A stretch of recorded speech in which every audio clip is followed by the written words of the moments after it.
Good morning, Tar Heels. Wow, this is awesome. You know, I was in this stadium cleaning it 17 years ago for money for ROTC. From stadium cleanup to commencement speaker. Who would have thought? No one. But I'll tell you a secret. I've dreamed about leading a Tar Heel chant in Kenan Stadium. I mean, I've dreamed about it. And now I have the mic, and we love this place. So we have to do this. Tar! Tar! Tar! Oh, so good. Yeah.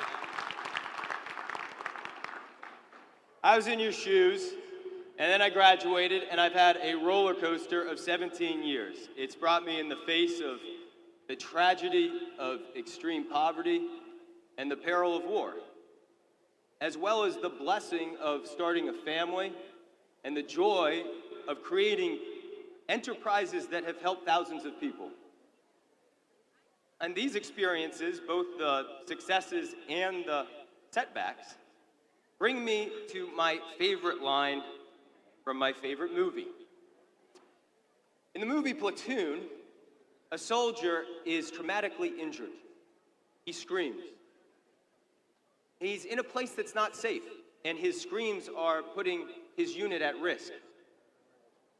His sergeant leaps forward, covers his mouth, and looks at him eyeball to eyeball and says, "Take the pain, take the pain." The soldier goes quiet. The soldier grinds his teeth. The soldier survives. No one else is injured. Now, this message, take the pain, may seem inappropriate for Commencement Day, which is a happy day, a day of hope. But the truth is, many of life's most fulfilling moments happen with some degree of pain. Now, hopefully for all of us, the pain that we face is less extreme than that scene in Platoon. Think about the all-nighters that you might have pulled to get to this day, or your hardest classes, or a breakup with someone you loved, or the loss of someone you loved. No. Pain comes in varying degrees and significance. And I don't want to suggest that pain should be sought out. On the contrary, we all want to live in a world with as little pain as possible. The challenge is that pain is inevitable, and it does not go away if you run from it. In fact, it often gets worse. Sometimes, counterintuitively, the best way to take pain out of the world is to confront it head on. So the question I want to focus this address on is how best to take the pain and make something useful, something positive out of it. How best to take the pain and make something useful out of it. This question is always important, but it is critical during volatile and uncertain times. Right after I graduated, September 11th happened. Across our country, we felt fear, anxiety, confusion. All of a sudden, we could no longer take our security for granted. You are also graduating in a volatile time. It's unclear where the world is going. Political polarization, school shootings, job displacement, fake news. I mean, the list goes on and can wear you out every day. But the point is, as anxiety and volatility rise, it becomes more important to manage through the fog of pain. So back to the question, how best to take the pain and create something useful out of it? I've worked in social entrepreneurship, the military, and business. And through these three areas, I found an answer to this question. The answer has three parts. attitude, service, and perspective. Attitude is often the most important characteristic to take the pain in the best way possible. And I want to tell you a story about attitude. One of the most painful moments in my life led me to social entrepreneurship. I was 21 and halfway around the world. I curled in the fetal position. My stomach was heaving. I was freezing yet sweating. And I wondered if whatever it is inside my body might kill me. I mean, all I could think about was the pain. And I was not taking it well. Then a nurse named Tabitha came to see me. Tabitha lived in a nearby 10 by 10 foot shack in Kibera, in Nairobi, Kenya. I had traveled to Kibera in Nairobi on the advice of an anthropologist at UNC to better understand ethnic violence. Tabitha looked at me and diagnosed malaria, which I had read killed more people in human history than any other infectious disease. And I had taken anti-malarial medication, but clearly it wasn't potent enough. So Tabitha handed me some traditional medication, and she said I would be okay if I rest and think positive. Tabitha's words and the medication helped. I changed my attitude. I began thinking positively, and I started to control the pain more than it controlled me. Before I left Kibera, Tabitha came up to me and asked for the equivalent of $26.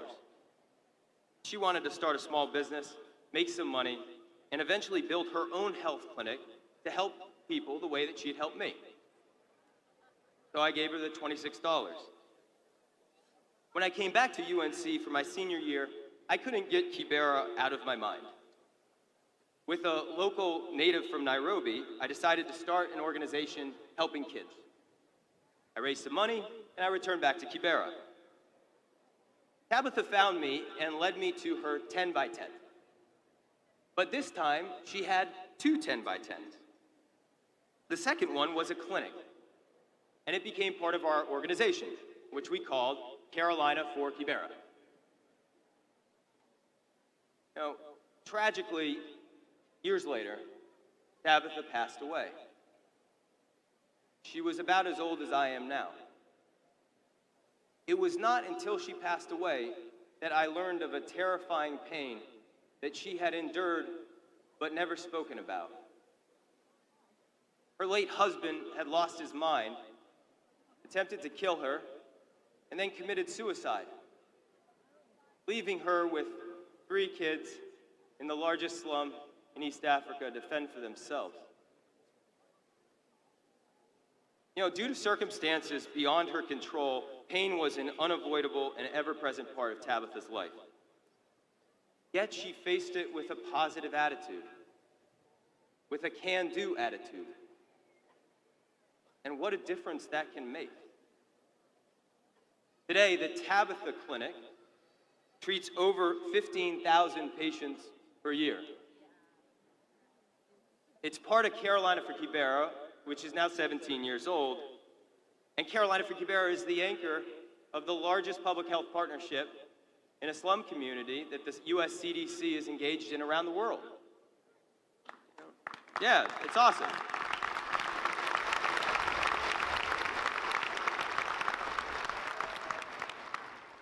It's great stuff. We produce knowledge that helps other communities around the world, and that Tabitha Clinic helps save lives from deadly diseases like malaria. I once heard this quote: "Attitude is everything. Pick a good one." Let me turn next to service as one of 3 parts to best take the pain and turn something useful out of it. Many of you will graduate and head into your first job. My first job in the United States Marine Corps was great, in part because I got to work with tremendous Americans from all walks of life and serve something that was larger than ourselves. One of the Marines that I served with, Sergeant Dave, grew up in particularly painful circumstances. He's an orphan. Think about that. To grow up without parents, Maybe some of you here have endured that pain. Before we deployed, Sergeant Dave learned that his son had been born, but with a hole in his heart. Imagine the stress. Deploy on dangerous missions, knowing your newborn son is fighting to survive with a hole in his heart. Yet Sergeant Dave performed so well that the President of the United States personally called him on Christmas. How did he do it under such duress? Sergeant Dave said that he decided his son's condition was out of his control while he deployed. The best thing he could do was immerse himself in service and be optimistic, because that helped him, his family, and everybody around him. That's the wonderful secret about service. Helping others helps yourself. You focus less on your own pain, and you can make more of a positive impact for others. I'm happy to say that Sergeant Dave's son is alive today and healthy. I saw him last week. It's worth pointing out as well that both service and attitude were intertwined in the way that Dave took the pain. His attitude was embodied by my all-time favorite leadership quote. It's a quote by General Colin Powell, who said, "Perpetual optimism is a force multiplier." Perpetual optimism is a force multiplier. You know, optimism in the face of adversity is not easy.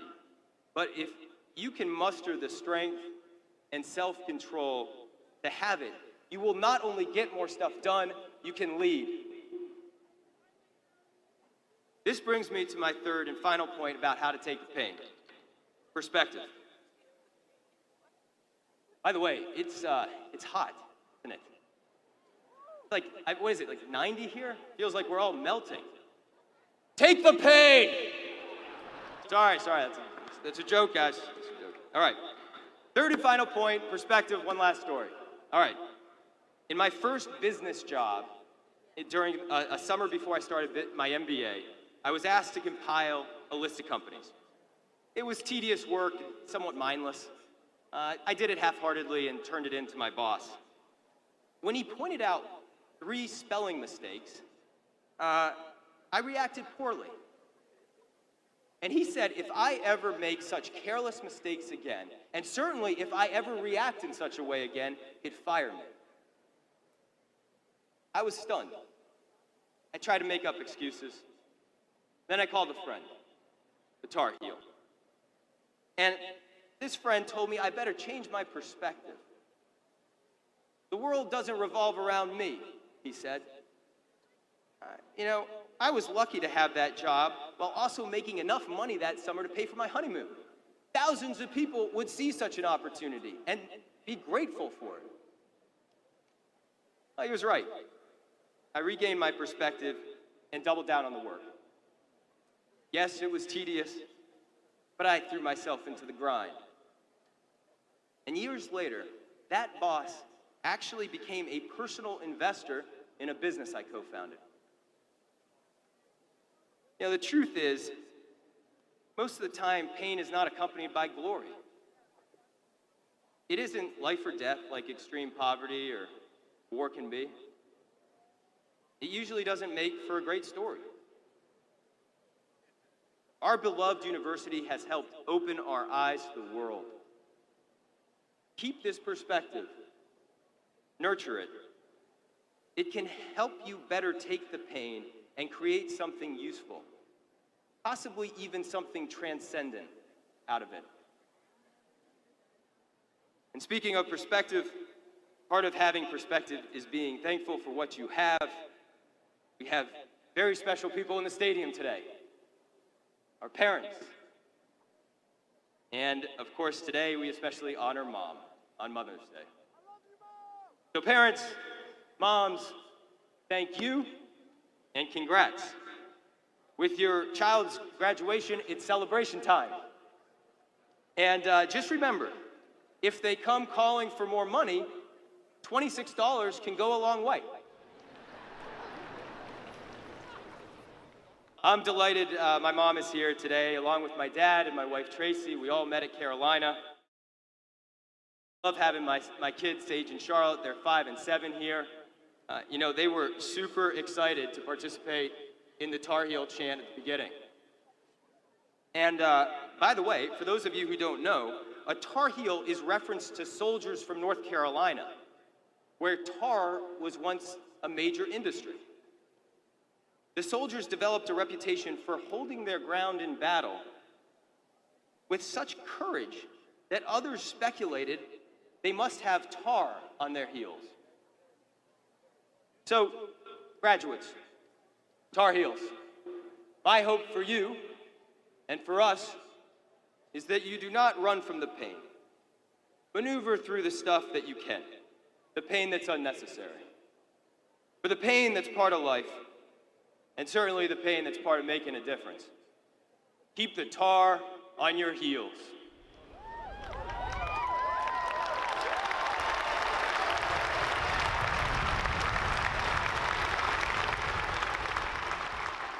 Okay, Carolina, I'll never get to do this again. Can we do this one more time? One more chant. Tar! Tar! Tar! Congratulations, Tar Heels.